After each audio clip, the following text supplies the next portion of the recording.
নমস্কাৰ বন্ধু বান্ধৱীসকল পোনপ্ৰথমতে আমাৰ এই চেনেলটোলৈ আপোনালোক সকলোকে স্বাগতম জনাইছো। এইটো ভিডিঅ'ত এডিআৰইৰ গ্ৰেড 4 ৰ যিসকল প্ৰাৰ্থী এক্সামিনেশ্যন দিছিলে সেই গ্ৰেড 4 ত আপোনালোকৰ কিমান নম্বৰ কাট অফ যাব আৰু যোৱা বছৰতকৈ কাট অফ কিমান নম্বৰ বেছি থাকিব বা কিমান নম্বৰ কম থাকিব তাৰ ওপৰত আলোচনা কৰিম আৰু যদিহে কাট অফটো বেছি যোৱা বছৰতকৈ ডিফাৰেন্ট দেখা নাযায় কিয় নাযাব তাৰ বিষয়ে কৈ দিম। আপোনালোকে ভিডিঅ'টো সম্পূৰ্ণকৈ চাব আৰু লগতে কৈ থৈ দিওঁ যে আপোনালোকৰ যেটো ৰিজাল্ট আছে এই ৰিজাল্ট অতি শীঘ্ৰে পাব্লিছ কৰা হ'ব কিয়নো আপোনালোকৰ মে মাহৰ 10 তাৰিখে আপোনালোকৰ যেটো এপইন্টমেন্ট ডেট আছে হেতু মুখ্যমন্ত্ৰী ডাঙৰীয়া ইতিমধ্যে ঘোষণা কৰি থৈ গৈছে গতিকে আপোনালোকে ফাইবাৰ কাৰণে নিশ্চয়কৈ নিজকে প্ৰিপাৰেচন কৰি থাকিব। যে পোনপ্ৰথমতে এইটো কথা জনাই থৈ যে আপোনালোকৰ যেটো আৰ্ডে গ্ৰেড 4 ৰ যেটো এবাৰ কাট অফ আছে সেই কাট অফত কি ধৰণৰ ভাল দিশ আছে আমি কৈ দিওঁ দুটা ভাল দিশ আছে ইয়াতে যে আমি জানো যে পদৰ সংখ্যা যোৱা বছৰতকৈ কম হয় তথাপিতো আপোনালোকৰ যেটো প্ৰশ্ন কাকত হয় সেই প্ৰশ্ন কাকতখন কি হয় যোৱা বছৰৰ তুলনাত আপোনালোকে যদি অলপমান ৰিয়েলাইজ কৰিছে যোৱা বছৰৰ তুলনাত অলপ টান হোৱা যেন দেখিবলৈ পোৱা গৈছে অৰ্থাৎ যোৱা বছৰৰ তুলনাত অলপ টান হোৱা মানে কি যিসকল প্ৰাৰ্থীয়ে বেছি প্ৰেক্টিস কৰা নাছিলে বা বেছি পঢ়া নাছিলে বা যোৱা বছৰৰ যিমান নম্বৰ পাইছিলে তাতকৈ 2-3 নম্বৰ হয়তো এইবাৰ কম পাব যদি সেম প্ৰেক্টিছটোৱে জাৰি ৰাখিছিলে গতিকে আপোনালোকৰ যেটো কাট অফটো ক্যান্ডিডেটছৰ মাৰ্কৰ ওপৰত ডিপেন্ড আপন হয় গতিকে আপোনালোকৰ যেটো যোৱা বছৰতকৈ যেটো পেপাৰৰ যেটো আমি লেভেল দেখা পাইছিলো হেতু অলপ টান যোৱা যেন দেখা পাইছিলো আৰু লগতে নেক্সট এটা ডাঙৰ ফেক্টৰ হ'ল যে যোৱা বছৰৰ আপোনালোকৰ নিগেটিভ মাৰ্ক নাছিলে অৰ্থাৎ মই যদি কনফিউজন আছিল যে এটো হয় না নহয় তথাপিতো মই মাৰ্ক টিক কৰি দিছিলো আৰু যদি নম্বৰ পাইছিলো তেনেহলে পজিটিভ পইণ্টই আছিল আৰু যদি পোৱাও নাছিলো তেনেহলে মোৰ কোনো ধৰণৰ নম্বৰ -1 আছিলে কিন্তু এইবাৰ যদি মোৰ সেই প্ৰশ্নটো ভুল যায় তেনেহলে 0.25 কাট অফ প্ৰত্যেকটো প্ৰশ্নৰ উত্তৰতে মোৰ কটা যাব গতিকে হেকনে এইটো এটা খুব ভাল দিশ মই লগতে দেখুৱাই দিছো আপোনালোকৰ যোৱা বছৰৰ ভ্যাকেন্সি আৰু এইবাৰৰ ভ্যাকেন্সি কিমানজন ক্যান্ডিডেটক মতা হ'ব আৰু লগতে কিমান কাট অফ যাব সেইটো দেখুৱাই দিছো চাওক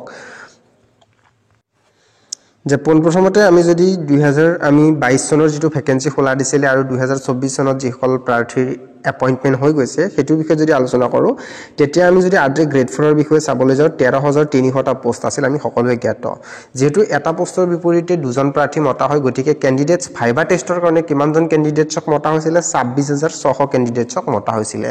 সেই পোষ্টৰ তুলনাত আমাৰ যেটো জেনাৰেলৰ কাট অফটো কৈছো যে যেটো জেনাৰেল ক্যান্ডিডেটস আছিল সেইবিলাকৰ কাট অফ গৈছিল 10th লেভেলৰ কাৰণে 79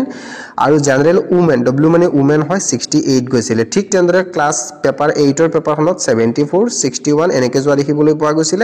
এসচিৰ 73 আৰু পেপাৰ মানে 8 পাছৰ কাৰণে 63 এসচি উমেনৰ কাৰণে 64 আৰু 54 ক্লাছ 8 ৰ কাৰণে যোৱা দেখিবলৈ পোৱা গৈছিল এইটো হেতু কাট অফ হয় যেটো 2022 চনৰ কাট অফ দেখিবলৈ পোৱা গৈছিল তো এইখিনিৰ ভিতৰতে আমাৰ কাট অফ ৰেঞ্জটো আছিল আপোনালোকে 2022 চনৰ কাট অফটো চাব পাৰে কিন্তু যদি আমি এই বছৰৰ কাট অফৰ কথা ক'বলৈ যাও পোনপ্ৰথমতে চাওক আপোনালোকে যেটো গ্ৰেড 4 ৰ এইবাৰ যেটো ভ্যাকেন্সি আছে ভ্যাকেন্সিৰ সংখ্যা কিমান যে এইবাৰ আমাৰ ভ্যাকেন্সি আছে 5023 টা ভ্যাকেন্সি আছে গতিকে 5023 টা ভ্যাকেন্সিৰ বিপৰীতে কোৱালিফাইড ফৰ ভাইবা টেষ্টৰ কাৰণে কিমানজন প্ৰাৰ্থী কোৱালিফাই হ'ব 10046 তো আমি যদি চাও যোৱা বছৰৰ তুলনাত এইবাৰ যেটো ভ্যাকেন্সি বা ক্যান্ডিডেটছক যেটো ভাইবা টেষ্টলৈ মতা হ'ব প্ৰায় আধাতকৈ কম মতা হ'ব হয়নে কিন্তু আমাৰ পজিটিভ পইণ্ট মই অলৰেডি কৈ থৈছো যে আপোনালোকৰ নেগেটিভ মাৰ্কিং আছে আৰু লগতে প্ৰশ্ন কাকতখনৰ যেটো লেভেল আছে যোৱা বছৰতকৈ অলপ টান যোৱা দেখা গৈছে গতিকে সেই হিচাপত আমাৰ কাট অফটো যদিও বা অলপ বেছি থাকিব বেছি ডিফাৰেন্স নাথাকিব তো আপোনালোকক দেখুৱাই দিছো এইটো কাট অফটো চাই লওক আপোনালোকে যেটো 2025 চনৰ এক্সপেক্টেড কাট অফ এইটো হ'ব আপোনালোকৰ যে HSLC 10 পাছৰ কাৰণে যদি আপোনালোক জেনাৰেল ক্যান্ডিডেটস হয় তেনেহলে 85 ৰ পৰা 90 ৰ ভিতৰত আপোনালোকে সেফ জোনত থাকিব আৰু ক্লাছ 8 লৈকে 78 ৰ পৰা 82 জেনাৰেলৰ যদি উমেন হয় আপোনালোকে 75 ৰ পৰা 80 পালে 10th ৰ যেটো আপোনালোকৰ গ্ৰেড 4 ৰ পোষ্ট আছে তাৰ কাৰণে কোৱালিফাইড হ'ব পাৰিব ফৰ ভাইবা টেষ্ট আৰু লগতে যদি আপোনালোকে ক্লাছ 8 পাস কৰিছে তেনেহলে 70 ৰ পৰা 74 পালে হৈ যাব যদি আমি এসসি ক্যান্ডিডেটস হয় আপুনি তেনেহলে 76 ৰ পৰা 80 পাব লাগিব যদি মেল ক্যান্ডিডেটস হয় আৰু যদি ফিমেল ক্যান্ডিডেটস হয় তেনেহলে 69 ৰ পৰা 72 থাকিলে হৈ যাব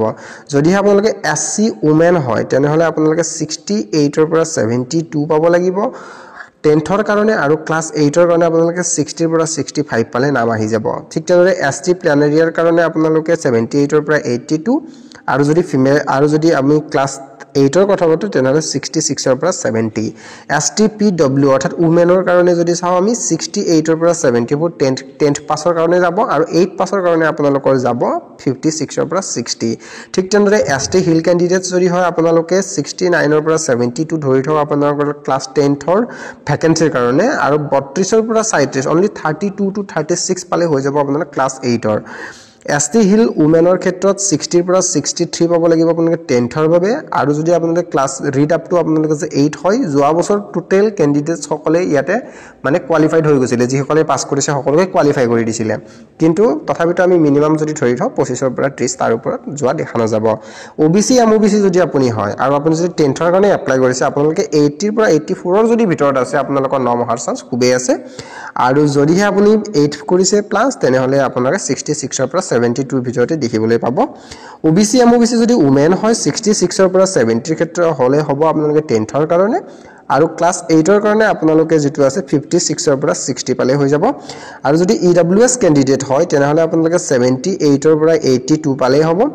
আৰু যদিহে আপোনালোকে ক্লাস 8ৰ কাৰণে হয় তেনেহলে 63 পৰা 67 আৰু EWS যদি উমেন হয় মহিলা হয় তেনেহলে 66ৰ পৰা 70 হলে আপোনালোকে 10ত কোৱালিফাইড হৈ যাব আৰু ক্লাস 8ৰ কাৰণে আপোনালোকে 36ৰ পৰা 40 ভিতৰত পালে হৈ যাব ফিজিক্যালি হ্যান্ডিক্যাপ্টৰ কাৰণে 25ৰ পৰা 30 নহয় ইয়াতকৈ অলপ বেছি নম্বৰ লাগিব আপোনালোকে 40ৰ পৰা 45 মাৰ্কস লাগিব ফিজিক্যালি হ্যান্ডিক্যাপ্টৰ কাৰণে যদি ক্লাস 8ৰ কাৰণে কোৱালিফাইড হ'ব খুজে আৰু যদি এক্স সাৰ্ভিসম্যান ক্যান্ডিডেট হয় তেনেহলে আপোনালোকে 10ৰ কাৰণে 58ৰ পৰা 62 আৰু ক্লাস 8ত যোৱা বছৰো সকলোবোৰকে পাস কৰিছিল যেহেতু এক্স সাৰ্ভিসম্যানৰ যেটো পোষ্ট আছে হেতু ক্যান্ডিডেটছৰ তুলনাত বেছিয়ে দেখা যায় গতিকে এক্স সাৰ্ভিসম্যানৰ বেছি মানুহ নাথাকে সেই কাৰণে ইয়াৰ যেটো কাট অফ হয় হেতু লো দেখা যায় আৰু ক্লাস 8 পাসটো এক্স সাৰ্ভিসম্যানত প্ৰায় দেখিবলৈ পোৱা নাযায় সেই কাৰণে ইয়াতে মিনিমাম কাট অফটো যোৱা দেখিবলৈ পোৱা যায় তো এতিয়া আপোনালোকে গম পালে যদিহে আপোনালোকে এইখিনি ৰেঞ্জৰ ভিতৰত আছে মোৰ বোধেৰে আপোনালোকে সেফ জোনত আছে গতিকে আপোনালোকে ভাইভাৰ কাৰণে প্ৰিপাৰেচন কৰি থাকক আৰু যিসকল প্ৰাৰ্থী অসম পুলিচৰ কাৰণে ৰিটেন এক্সামিনেশ্যনৰ প্ৰিপাৰেচন কৰি আছে তেখেতসকলক কৰিয়ে থাকক তো ভিডিওটো দেখিনে আছিল যদিহে ভিডিওটো চাই ভাল পালে সেই সকল বন্ধু বান্ধৱীলৈ শেয়াৰ কৰিব যি সকল বন্ধু বান্ধৱীলৈ গ্ৰেড 4 এক্সাম দি উঠিছে আৰু ভাইভা টেষ্টৰ কাৰণে প্ৰিপাৰেচন কৰিব বা ৰিজাল্টৰ কাৰণে অপেক্ষা কৰি আছে ধন্যবাদ জয় অসম